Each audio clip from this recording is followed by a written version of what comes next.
Welcome to Lunch and Learn. We will be starting 6 minutes after the hour. This is Jasmine Lamar, president of the Note Assistance Program, newly branded as NAP Private Equity Club. Looking forward to having everyone here. We've got our attorney, John Steele, who is one of our favorite vendors that we helps us out with our foreclosing on any of our assets, any loss mitigation that we have. So looking forward to sharing that information with you. Like I said, we will start in about 5 to 7 minutes or so. I'll give people time to get in, but thanks for attending Lunch and Learn.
Welcome to Lunch and Learn. We will be starting in about 5 to 6 minutes or so, giving everyone, as usual, till 6 minutes after the hour to get started. And we're excited to share our vendor Black Book with you. So be right back.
Welcome to Lunch and Learn. We're going to start in about 3 minutes. Thanks for your patience.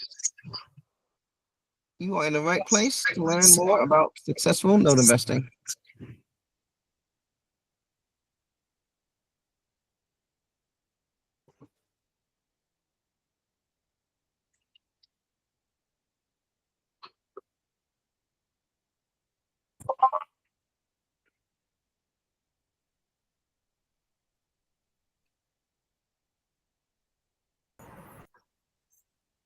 Welcome to Lunch and Learn.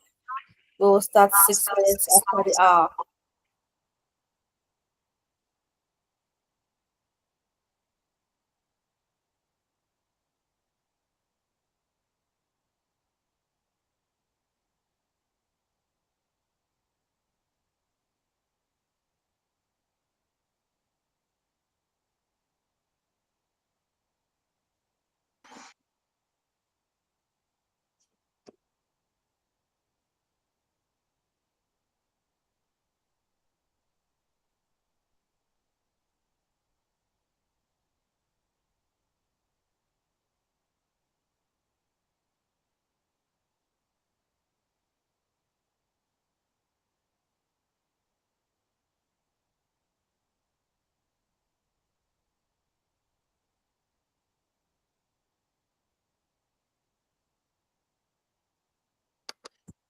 All right, everyone, we're gonna get started here. Give everybody like another minute to get in the room. In the meantime, I'll start some of that housekeeping that we always like to do.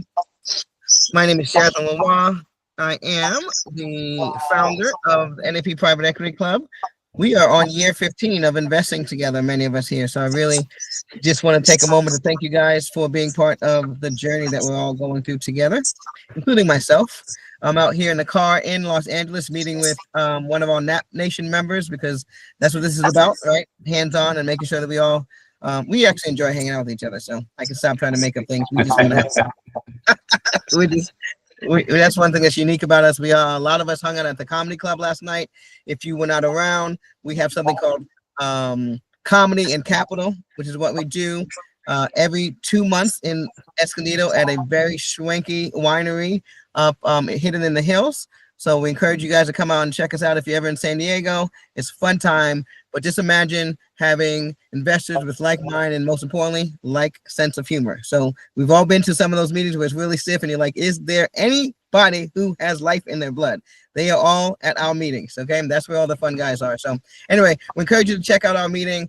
Speaking of fun and educated people, we've got John Steele here. So I'm excited to introduce him to you guys. We use him to help us with our loss mitigation whenever we need help with any of our lenders. So I'm really excited. If you're new to this, we are recording. This is going to be online so you can have further access to it, but you'll definitely get some tidbits and most importantly, get access to one of our most prized possessions and our vendors that helps us out on our West Coast here.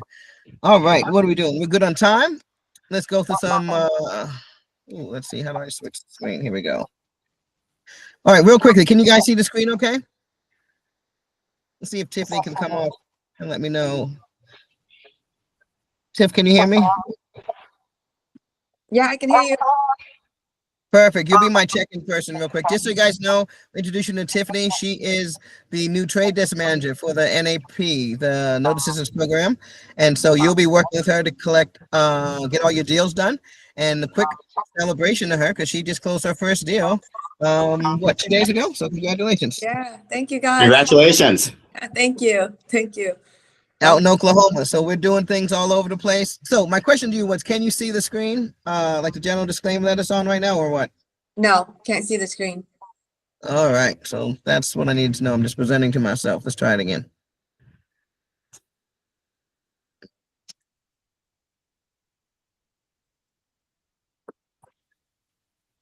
Let's see.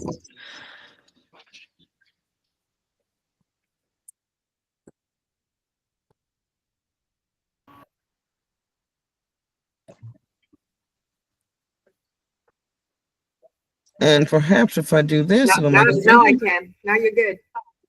Okay, let's see if you can get it bigger so everyone can see it.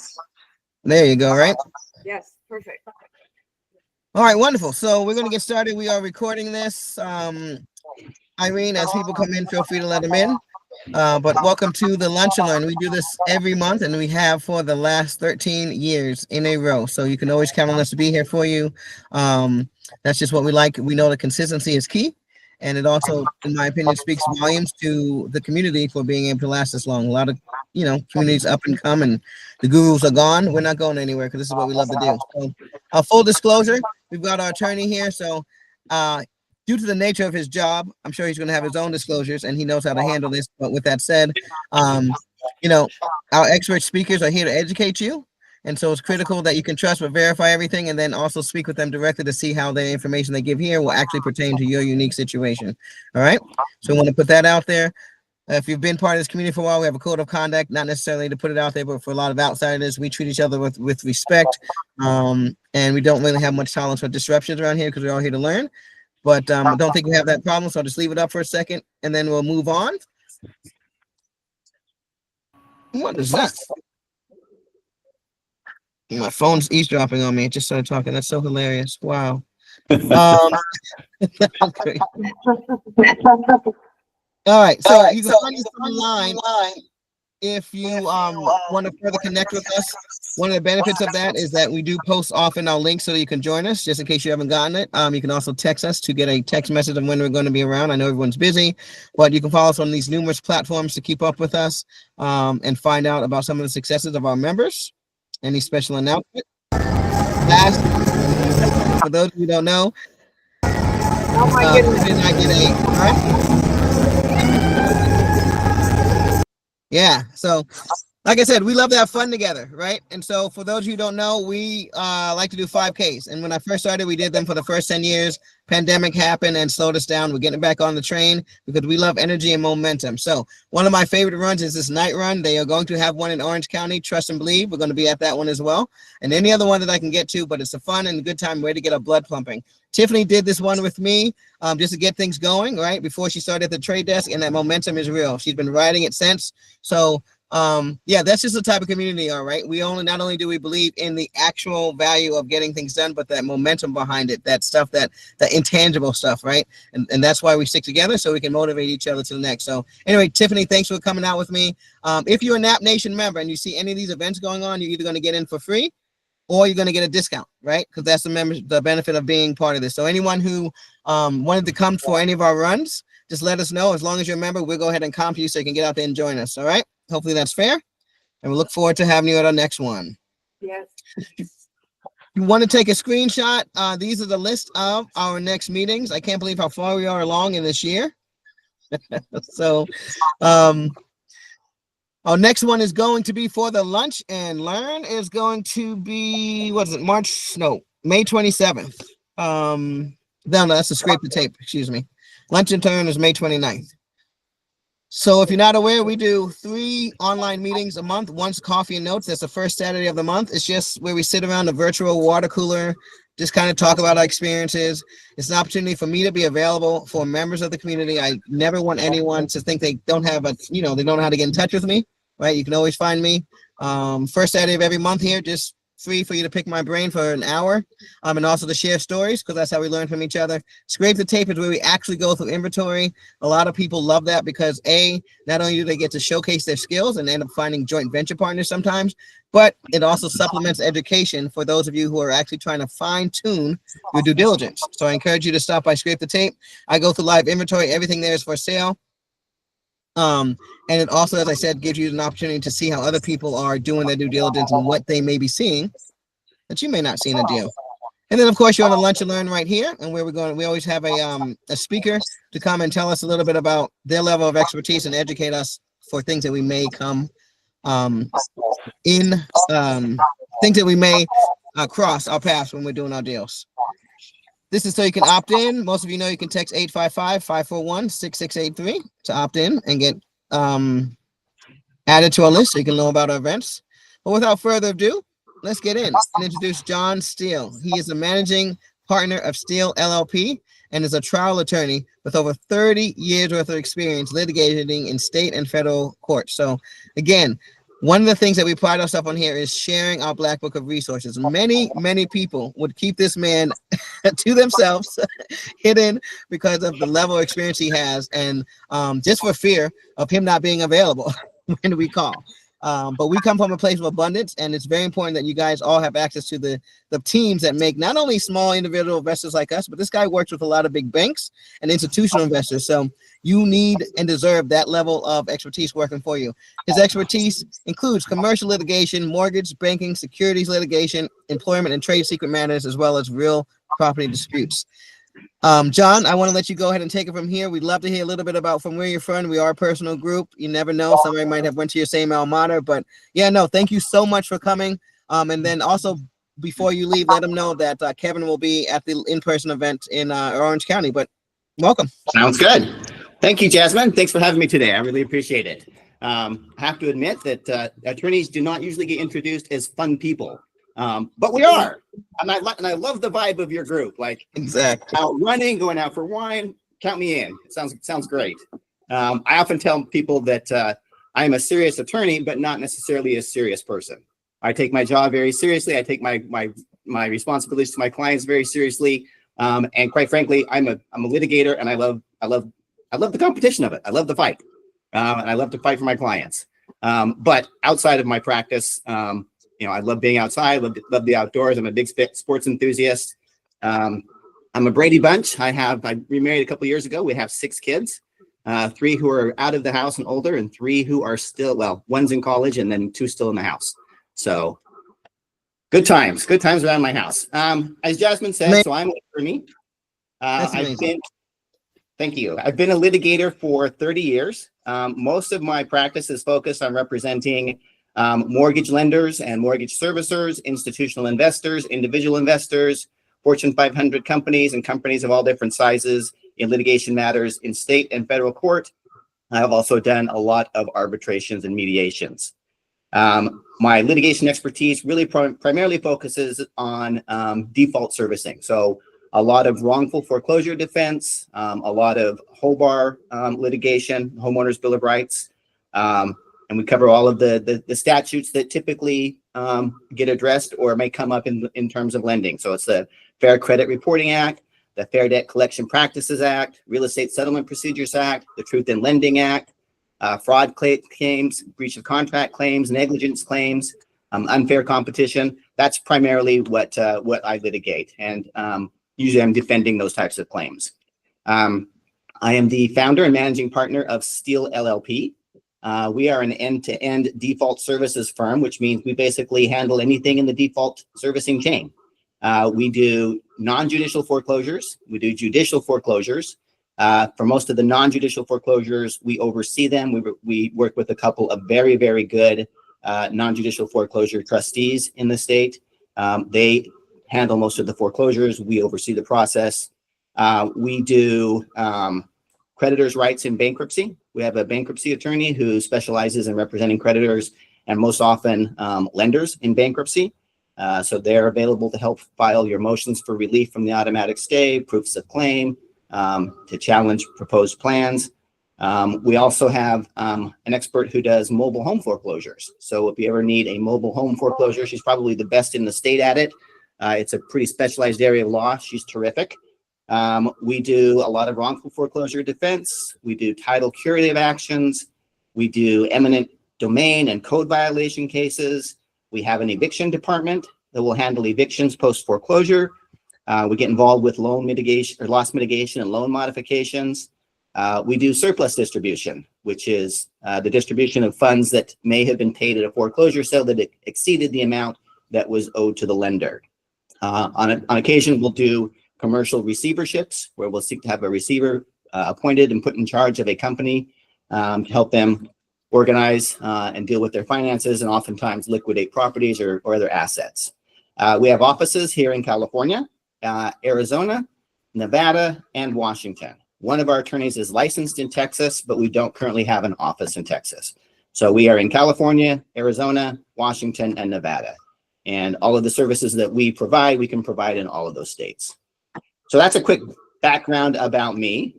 Quick caveat, if it looks like I am winking at you today or straining my eyes is because I recently had a detached retina and had to Oh, undergo goodness.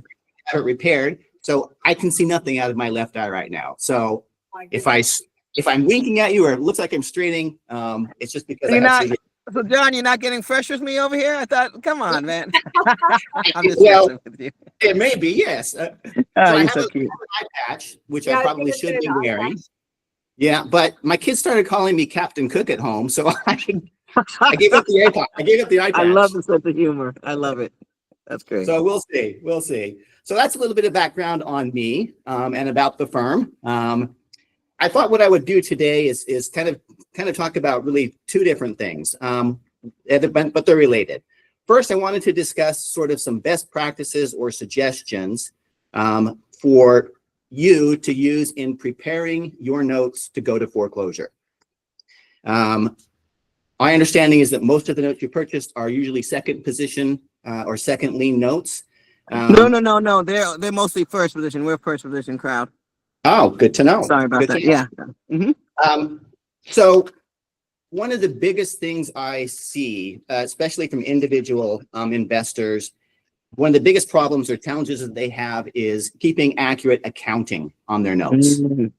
And that is one thing I really want to stress is it's imperative that you keep good financial records, that you are accounting for payments made, that you're properly, calculating and accruing interest. If you're charging late fees, that they are authorized by the note or the deed of trust. It's imperative that you have good accounting. And I say that because that's the biggest issue that I see in dealing with individual investors is they'll start a foreclosure, they'll put in an amount that they believe is owed on the notice of default, and the borrower challenges it, and they can't prove up their numbers. So I'm so glad you brought that up. Because one of the things that one of our mantras here is I make everyone promise we will never self-serve our notes. And repeat after me, we'll never self-serve our notes. But you do have an fantastic. option, and a lot of people do that to save costs, right? So I Yes. love that you're bringing up some of the risk involved with that. Thank you so much. Yes, and people will often say, an attorney is his own worst client, which is absolutely true. But the same sort of applies to individual note investors. Like I totally agree with Jasmine. You don't want to be servicing your own loans, your own notes. There are a lot of intricacies to that. If you can find a good servicer, and if you need recommendations, let me know. We work with a number of them. But you want somebody to help you service your note. The other thing that I think is really important is good communication with your borrowers. When you take over a note, one of the first things you should do, if especially if you're going to service them yourself, is send out that welcome letter. Let the borrower know that you're now the owner of the note, and that you will be, you're the one who's going to be enforcing it, or that the servicer that you've hired is going to be the one that's going to enforce it. And make sure that you start sending monthly statements immediately that detail what the outstanding balance owed is, what the monthly principal is, what the interest is. All of that is really important, as I say, especially if that note ever goes into default and you have to proceed with the foreclosure. So get those notes out. Anecdotal story. So I spent 3 hours yesterday in federal court at a hearing where a borrower was trying to get an injunction to stop a foreclosure sale that was scheduled for later this week. In this instance, the borrower took out a loan, I think it was in 2005. At the same time they took out the loan, they also took out a HELOC. They remained current on their loan until about 2014. They ran into financial difficulties, fell on hard times. They then got a loan modification of the first lien loan and mistakenly believed that also included their HELOC. So they continued to make payments on the first loan, but the HELOC they didn't make payments on. They thought that they were just making one payment pursuant to the loan modification that would cover both the original loan and the HELOC. So the HELOC wasn't getting paid. Obviously, 2008, 2009 rolls around. We have the financial crisis. We have the sharp decline in property values. And the holder of the second note at that point in time basically said, look, there's no way I'm ever going to collect on this. There's not enough equity in the house. There's not enough equity in the property anymore. So they wrote off their loan and basically sold it. Somebody else purchased the loan. And in 2023, after not having sent any communications to the borrower, no monthly mortgage statements, not a welcome letter, they basically sent the borrower a notice of default saying, you're now $75,000 behind on your HELOC, and we're going to start foreclosure proceedings unless you pay us. Well, obviously the borrower was shocked, and we see this actually quite a bit because after, obviously during COVID, housing properties shot up again. People were buying property left and right, sometimes sight unseen. So those property values went back up. So now the holder of the HELOC is like, well, wait a minute, there's equity in this property now. Let's foreclose. So the borrower filed a complaint in federal court alleging all sorts of violations of the Fair Debt Collection Act, the Truth in Lending Act, unfair competition, and they brought an ex parte application to try to stop and enjoin the sale. And their argument was essentially that it was unfair, that the borrower hadn't received any statements on the HELOC in years, was under the belief, even if it was mistaken, that the payments they were making covered both the first and the HELOC. And so they were asking the court, please enjoin the sale. And the court, it was a federal district court in Los Angeles, was basically saying, if you haven't given any notice of these things, your loan may still be enforceable, but I'm not sure you can proceed with a foreclosure sale now because you've not given any notice, you haven't sent any statements. And so the court was really struggling to decide whether or not it was going to enjoin the sale or not. I don't know the outcome yet. The court took the matter under submission, and we'll find out whether or not the court's going to rule in favor of the borrower or in favor of the lender probably sometime next week. On that case, we represented the foreclosure trustee, and we're just sort of monitoring the case to ensure whether or not we needed to postpone our foreclosure sale. So can I say something to that real quick? Yes, please. This is kind of what we talk about in our training classes, although I haven't had one in a while. We'll have one in October for everyone to know. But really think about the psychology behind this, okay? If I'm the judge, I'm feeling the same way because it seems like what? You're being greedy. Let's talk about this, okay? And this is when I got into this. This is why I wanted to bring some of us into this because the way this looks on the outside is that you're a banker, right? You had a default. You didn't care about the default until equity's in the house, right? And now all of a sudden you're calling to get the equity from this person, right? And so this is that bad bank look that you get when you do stuff like this, okay? So really think about it from a humanity standpoint because that's kind of what the judges are here to do as well, right? It's like, don't not send, if you do not continue to send your debt request, then of course the normal person might start thinking other things, right? And so you don't leave room for that because the only thing it looks like is that here comes another big bank trying to steal equity from another person. And so keep that in mind because if you think with humanity first, I have found that when you run into these judges, right, and the attorneys, not only are they more appreciative to work with you, but then things will end up in your favor more. And I don't know if you found that, John, if I'm speaking out of turn, but yeah. No, there is absolutely a bias, especially when there are economic hard times against the banks and against the lenders. We're seen as sort of the big bad guy who's trying to kick somebody out of their house. Now, often usually it is warranted. They haven't paid sometimes in years. But going into court, oftentimes there is a prejudice against the lender and against the party trying to enforce the terms of a note. Because, you're essentially trying to take somebody's house away from them. And that was, and those borrowers and their counsel are very good at sort of arguing those equities and saying, well, wait a minute, there's a family here, there are little kids in this house, this is going to put them out on the street, so there is a bias going in, which is why it really, I think, to your point, Jasmine, really does help to have an experienced attorney who's familiar with that bias, knows how to address it, and is familiar with the arguments that need to be made to get the judge pointed in the right way to make a ruling that's favorable to you. So yes, be aware of that. Be aware that, you're going in as kind of the bad guy. You're the one who's trying to take someone's house away from them. So again, make sure that your accounting is clean, that it's up to date, that you are doing it correctly. Make sure you've got open lines of communication with the borrower, that you send the welcome letter when you take over the note, that your servicer does, that you're sending monthly statements, that you're keeping track of things. Once the loan does go into default, you've got options. Do you want to foreclose? Do you want to contact the borrower and see if there is any loss mitigation or a way to modify the loan that would keep them paying? All of this is sort of a financial calculation to trying to decide what makes the most sense. If you do decide to proceed with foreclosure, again, I would recommend very highly that you don't try to do that on your own. Hire a reputable, good foreclosure trustee. And if you need referrals for that, please let me know. I work with some of the best trustees in the state who are very good at what they do. So hire a good foreclosure trustee if you decide that you're going to proceed to foreclosure. So once you decide to proceed with a foreclosure, the borrower, there's only a few ways that a borrower can stop a foreclosure that is in process. The first one, which is really super beneficial to you, is to reinstate the loan. So if they're $15,000 in arrears, by statute, they have up until 5 days prior to the foreclosure sale to reinstate the loan, which would mean paying the outstanding balance owing, any attorney's fees and costs that had been incurred, as long as they were authorized by the note and deed of trust. And you can collect those outstanding arrearages, and then by bringing that loan current, then the foreclosure obviously would be canceled and you'd proceed forward and hope that they would continue to stay current. The second way that you could stop a foreclosure is you could reach an agreement with the borrower to modify the loan. Say, for instance, they're $15,000 in arrears.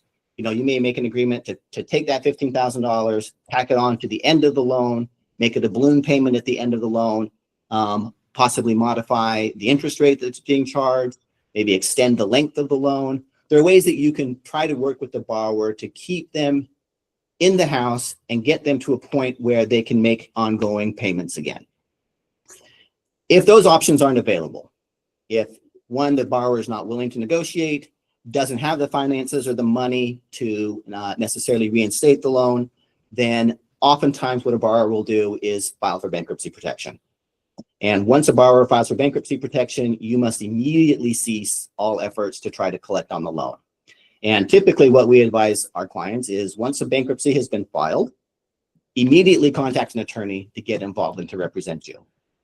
You'll want to file a proof of claim in the bankruptcy, setting forth the amount that you're owed on your loan. You may want to file a motion for relief from the automatic stay, which would allow you file a motion for relief, and if the court grants it, you can then proceed with a foreclosure proceeding. So one is either they reinstate the loan or they modify it. Two is they file for bankruptcy. Or three, the other way that a borrower can try to stop a foreclosure sale is to file a lawsuit against you. And in connection with that lawsuit, they will often file what's called an ex parte application for a temporary restraining order. And that is essentially an emergency motion that they can file without notice. So typically, if you file a motion in court in California, you have to give the other side 21 days notice. They then have an opportunity to file an opposition. You file a reply, and then you have a hearing. An ex parte is an emergency motion where they can file it without giving you that 21 days notice. So usually you'll find out about it the day before, and there's a hearing the next morning at 8:30. So they'll file this, they'll go into the court and they'll say, Your Honor, we have these issues, we have these claims against the lender, but they have a foreclosure set. We need immediate relief. We need you to stop the foreclosure sale or issue an order enjoining the foreclosure sale from going forward. 9 times out of 10, those emergency ex parte applications get granted by the court because you don't have an opportunity to really present your side of the story. So the court gets their paperwork, reads their paperwork. You may show up and try to argue, but you don't have any evidence in front of the court yet. So the court most often will grant that ex parte application and enter a temporary restraining order enjoining you from proceeding with the sale. Now, that ex parte temporary restraining order is only supposed to last 21 days. And then the court is supposed to set another hearing, which is usually called an order to show cause regarding preliminary injunction. So a preliminary injunction is like it sounds, and it's an injunction that prevents you from proceeding with your foreclosure action, but it would last throughout the duration of your case. So, which oftentimes, cases in California have probably at least 1.5 to 2.5 year life cycle. So if they were to obtain a preliminary injunction, you wouldn't be able to foreclose during the entire time that the case is still pending. Now, on a preliminary injunction, and this is, again, one of the reasons you want to get an attorney involved as quickly as possible. So once the court grants a temporary restraining order, sets a hearing for a preliminary injunction, there's also a briefing schedule. You now have an opportunity to present your side of the case.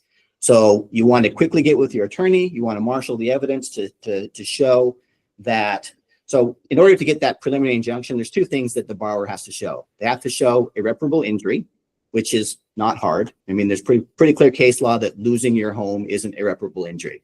But the second thing they have to show is that there is a likelihood of success on the merits of their claims. In other words, the causes of action that they've asserted in their complaint, they have to show that there's a likelihood that they're going to be successful on those if they want the court to grant them a preliminary injunction. And this is your real first opportunity to step in and oppose that and say to the court, no, Your Honor, the causes of action they've asserted have no merit for the following reasons, and you should not grant a preliminary injunction. We are pretty successful, unless the servicer or the lender has kind of screwed something up. If they've kept good records, if the foreclosure is proper, if the loan is truly in default, they have acted appropriately in terms of trying to collect on the note, they've sort of crossed their T's and dotted their I's. Most often we can get those preliminary injunctions denied, which is great, because then you can proceed with the foreclosure even though the lawsuit is still pending against you. So again, when somebody files a lawsuit against you, you want to and need to act quickly, because especially if there's a pending foreclosure, they're most likely going to seek a temporary restraining order and then a preliminary injunction. Any questions on any of that? Sort of threw a lot at you right there. So again, act quickly, gather your evidence, make sure that your account is in good shape, and typically you can get those preliminary injunctions denied if you are in the right in proceeding with the foreclosure. All right. Any questions on that? Good question, John.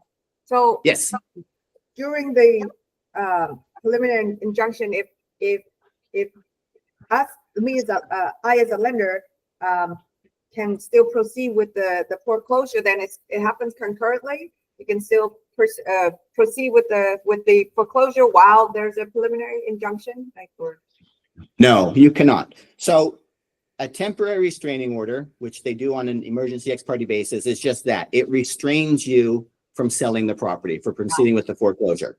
But again, that can only last 21 days, and then the court is required by statute to set a hearing on a motion for preliminary injunction. Okay. If the preliminary injunction is denied, then the temporary restraining order that the court first issued, that is automatically dissolved. There's no preliminary injunction going forward. At that point, there's no court order prohibiting you from proceeding with the foreclosure, and you can proceed with your foreclosure. Got it. Does that make sense? That makes sense. If, on the other hand, the preliminary injunction is granted, that enjoins you or prohibits you from proceeding with the foreclosure until the entire lawsuit is resolved. Now, at the end of a year and a half or two, it may go to trial, and you may end up prevailing, and the court at that time will lift the preliminary injunction, and then you can proceed, but your hands are tied for a lengthy period of time. So that's why I want to emphasize again, it's really important, if you get served, to immediately contact an attorney, because time really is of the essence. Right.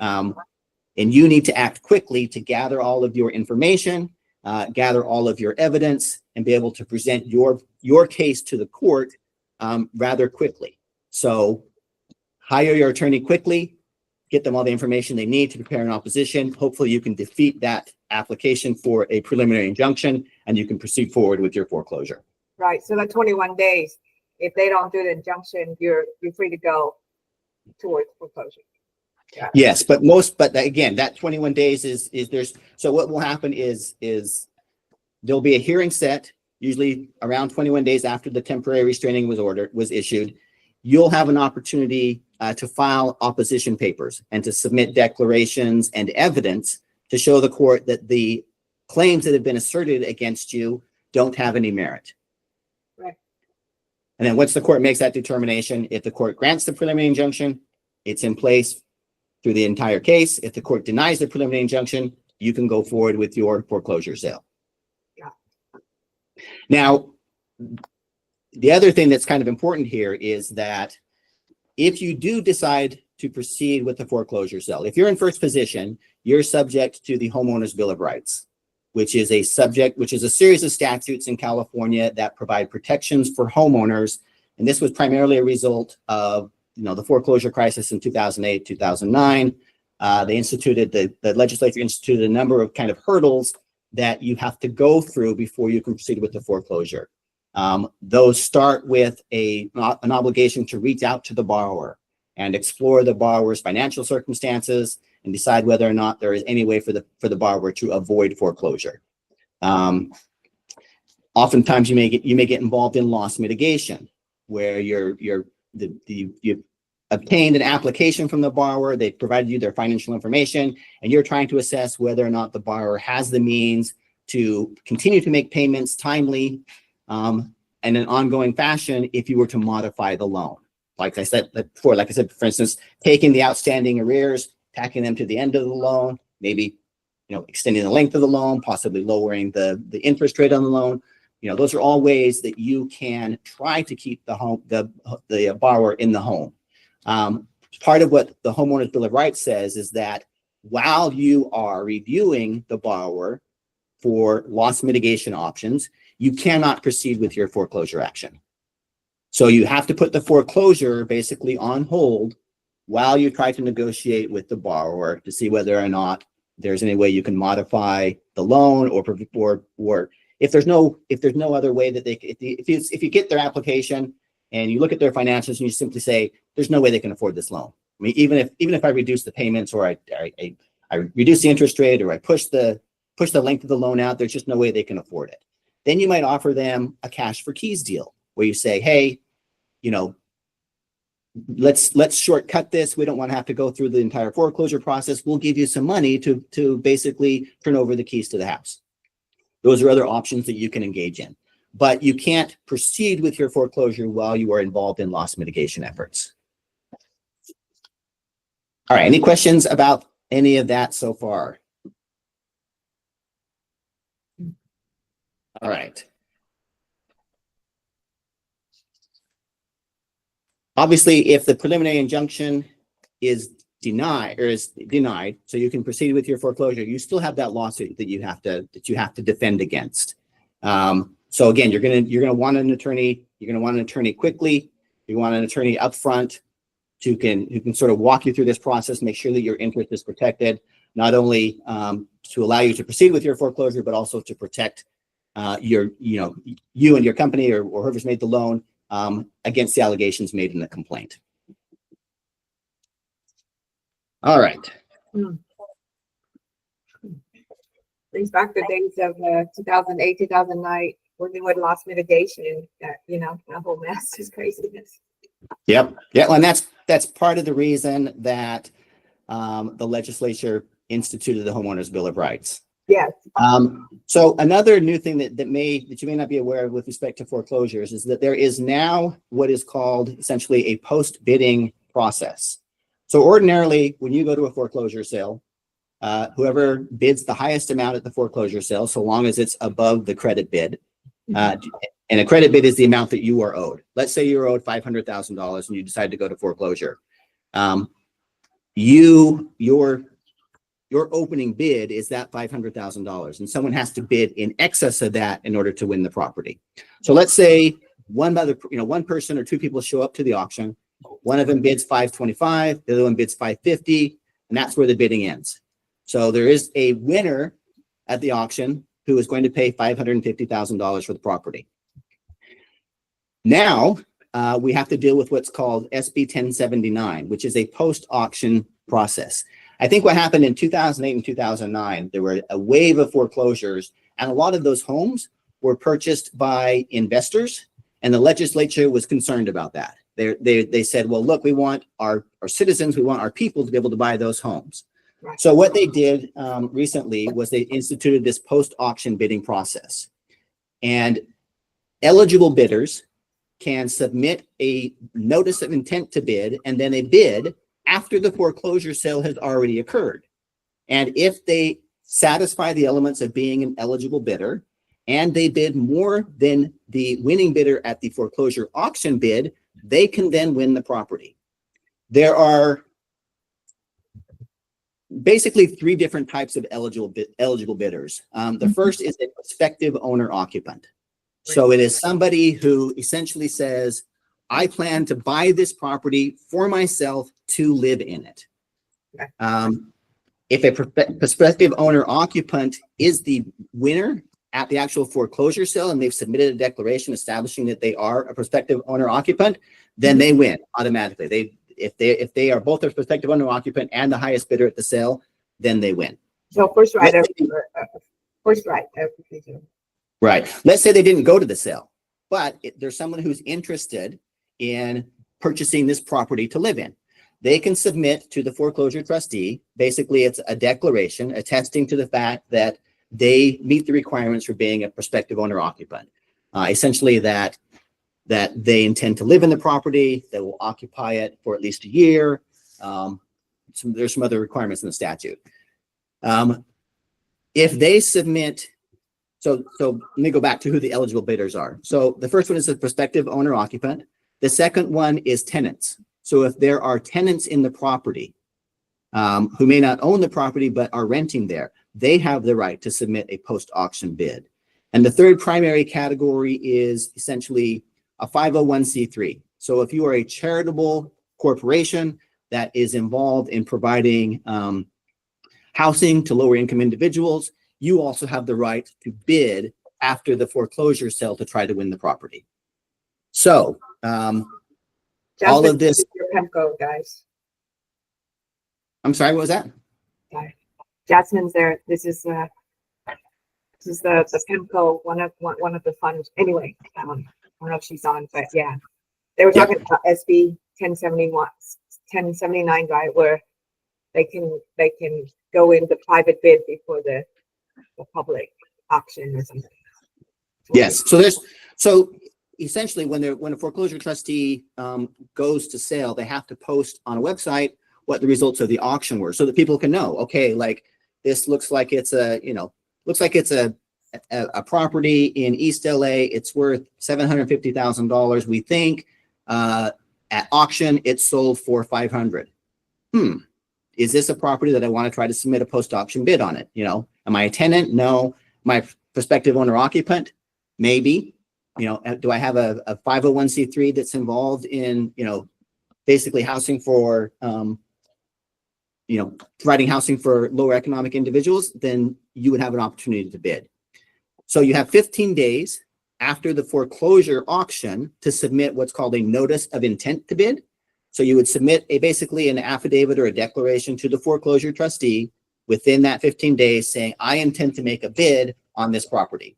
You then have up until 45 days after the auction to actually submit your bid, and you don't just submit a bid saying, I bid $575,000. You have to submit the funds at that time. So if there are, so it sells at auction to one person, but there are 5 other people who submit notices of intent to bid. 3 of those actually submit bids.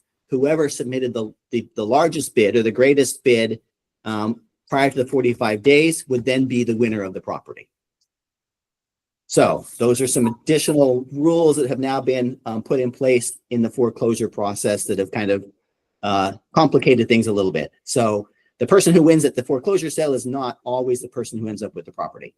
Got it. So these 3 eligible bidders that have that due process, right? That within the 45 days after the auction, to basically take it away from the winner of the auction. Yeah, they can kind of swoop in after the fact, assess the economics of it, and say, "Oh, I think I'm going to bid on this property." But again, the intent behind this act is to have properties purchased and lived in by the people who purchased them. Yes, I like that. So that's a fairly new development in the foreclosure process. Is that this year? It's been in effect for a little over a year now. That's good.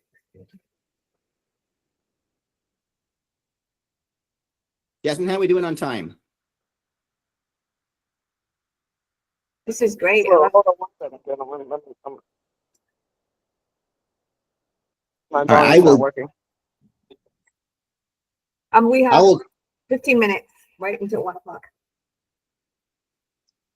All right. If nobody has any questions, let me kind of walk you through some scenarios that arise that are really sort of specific to second lien positions. If you are not in first position and you are in second lien position, you have to be even more diligent. The reason is if the senior lien forecloses, it wipes out your lien. So if you're in second position, in other words, you have a junior lien and the senior lien proceeds to foreclosure and you're not paying attention and you don't protect yourself, your security is going to be wiped out. So your lien gets wiped out by a senior lien that forecloses. So the question then becomes, go ahead, Jasmine. No, I'm just going to say, so to that point, you'll find no matter how wild and silly you'll have us out there, this is a very conservative community. That's one of the reasons why we don't deal with seconds, right? We're more first base. Some of us here do deal with seconds, so definitely continue that. We want to wrap it up soon and be respectful of your time. But with that said, just so you know, if you're new to this call, if you're on this call, that is one of the reasons that we are a first base community, because there's a lot more risk involved with that, right? And some of you guys, if it's your first note, yeah, you just have to be more aware of that risk. And if you don't have the proper team, then you can definitely lose everything. In my experience with my first position notes, I don't know that I've had one experience where we've lost everything. Okay. I've had people break even. Okay. I've had people take maybe a little haircut, but get most of their money back. Right. But you have to you have to be special, make some real room to lose money. And that's one of the ways to get into seconds and not knowing it. So thanks for bringing up that risk. I just want to say that. And Jasmine, you're exactly right. There is substantially more risk in purchasing second position notes, primarily because, like I just mentioned, if the first forecloses, you get wiped out. Your security instrument gets wiped out. Now, can you still sue to try to recover the amount that you're owed on your note? Yes, you can. But if the borrower can't afford to pay the first lien or the second lien, it's probably not likely that they have funds to be able to pay you if you file a lawsuit. So you may file the nothing to secure it, right? So now you're at this point, you're totally unsecured. So you would essentially basically file a complaint for breach of contract, because the note is essentially a contract which obligates them to pay. But you might spend, and before you even file a lawsuit, we always recommend to clients, look, you need to figure out whether or not this defendant has any resources. I don't want to spend $25,000 of your money getting a judgment against this borrower if you have no way to collect. So all of this is business decisions. You need to sort of be aware of the economics of these things. And since we're talking about seconds, and if you guys have questions, have them ready, because I want to leave the last 5 to 10 minutes for questions. And I know you guys have been interacting, but if you have any. But as far as the seconds, I wanted to bring up as well is that when you're investing in a second, a lot of times the advantage was that you were getting them less expensive, right? And nowadays they are not as cheap as they used to be. So you really need to know your business. And if I ever deal with seconds, one of the first things I do, I have a friend who's a financial forensic person, right? So write that down. There are people that are financial forensic scientists, right? And so what's amazing about him is before I would buy a second, one of the things you want to do, like he said in one of his points, is find out if that borrower has any wherewithal, any means, right? Because if you do get wiped out, then you can now go after his boat that's sitting in the Michigan harbor, right? But like you said, there's no need buying a second on someone that doesn't have a pot to piss in, right? And there's no equity in the house. And so you'll be spinning your wheels and you'll be in grave danger of losing money. So definitely when you're looking at seconds, there's a few additional things you want to do in your due diligence on the front end that he's alluding to. And like Jasmine said, if you aren't sure as to what your lien position is, please reach out to an attorney who can pull title and advise you as to what your lien position is and what your equity position is. You really, you need to be very careful if you're going to own seconds, that you understand sort of what your financial position is and what your exposure is. If you're going to own seconds, the other thing I would always recommend is make sure your deed of trust is recorded, because you absolutely need to know if the senior lien starts a foreclosure.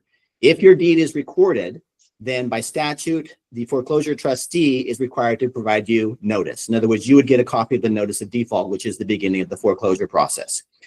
I always recommend to clients that even if their deed is recorded, file a request for notice. So Civil Code Section 2924, I think it's Section A, basically allows interested parties to file a request for notice so that if a notice of default is recorded by the senior lender, you'll get a copy. And then that sort of triggers you to say, okay, now I'm at risk. My lien is possibly going to get wiped out. What do I do? And I've got several strategies that might be able to help you if you're in that position, including, one, you try to buy out the first or two, you try to negotiate with the first. Mhm. There are some different strategies that you can employ, but we'll get into those next time. I have a quick Awesome, question awesome. about Yes, that. let's start with questions and then we'll wrap it up so we can get him out of here by 1. But yes, Tiffany, please. Yeah, just what you were alluding to. So if you're a second, is there a legal privilege to be able to buy out the first or be first to bid on the auction that you'll win, or no? It's a private negotiation between the first and the second, right? There's no No, legal privilege. you don't have a legal right. So essentially what you would do is there's a couple ways you could do it. You can contact the first lien holder and say, what is the amount that the borrower is in arrears? And if the amount is not, if the amount is like $10,000, the borrower can't pay it, you may step up and say, you know what, I'm going to pay it. So that you bring the first current. And if they're in default on your loan, then you start your foreclosure process. And now you're the one who's driving the bus. So in other words, bring the first lien current so that the foreclosure is taken out of the question. And if the borrower is in default on your loan, now you can start your own foreclosure and you're going to be first to foreclose. So you're going to be okay. Got it. What you're trying to prevent is the senior lien holder foreclosing before you, or foreclosing at all, if possible. One way is to pay off the balance that's owed by the borrower so that you reinstate the loan. A second option is to go to the first lien holder and say, I want to purchase your loan. Or you might just go to the foreclosure auction itself, and you might want to bid on that property at the foreclosure auction. If you win it, you get the property. It's still subject to that first, but at least now you've preserved your own second lien, and now you own the property and you can either sell it yourself, rent it out, or take other steps. But what you're trying to avoid is the senior lien holder foreclosing first, because that wipes out your lien. Right. Got it. Okay. Well, if you foreclose, wouldn't the first will buy you out because they don't want to lose the house to you? Second.